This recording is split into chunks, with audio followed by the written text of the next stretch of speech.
to ride in the same van the whole entire time. You may not switch. Everybody got that? Yeah. Okay, so Big Tiny, where you at?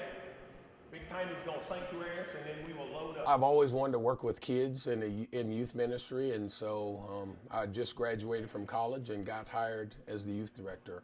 The preacher then was Stan Warfield, and he asked me if I was interested, and without hesitation came to be the youth director here. And you know, as a youth director at a church, that was my biggest fear, is that if I confess that I was neglected, abused, I don't know who my father is, and I struggled reading in school, that people would think I was unworthy to be a youth director and people wouldn't follow me.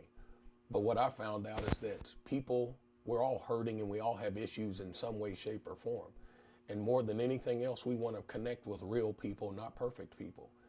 You know, I'm dyslexic, so I don't read very well, but I've always been a writer. So I've always written poetry, and it's kind of funny that sometimes, you know, you read it and it doesn't make sense based off of how tired I am, but I've just always written poems about things that I was going through and ups and downs, and so just decided to write a book to help sort of elaborate what I'm doing when I'm talking to schools and kids. I want my message really not to be about Alton, because not that I've made it, but I'm in a position to where I want to make sure we haven't forgotten about those kids who are in foster care, those kids who are in group homes, those kids who are forgotten about. And so that's what I feel like my purpose is right now. This year, I have probably talked to about 22,000 kids, at least in the state of Oklahoma, because of the book that is part of the foundation.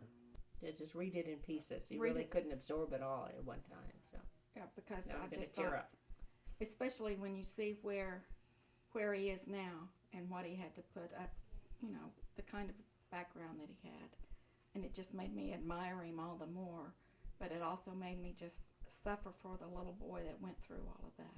This is what I should have had. Does that make sense? Mm-hmm. I mean, it's hard, but these are the two ladies that I should have had as a mom, as a kid growing up. But I didn't, but now I have them now, so. We're close friends, and so here it is, how nice it is that we share a son. Yes, it is. I think it's about changing your perspective. It's about, you know, we talk about finding the good in things, and sometimes it's hard. And that's why you surround yourself with people that are going to pour positive things into you. And so that's why I am who I am today. He doesn't just talk the talk, he walks the walk, he does.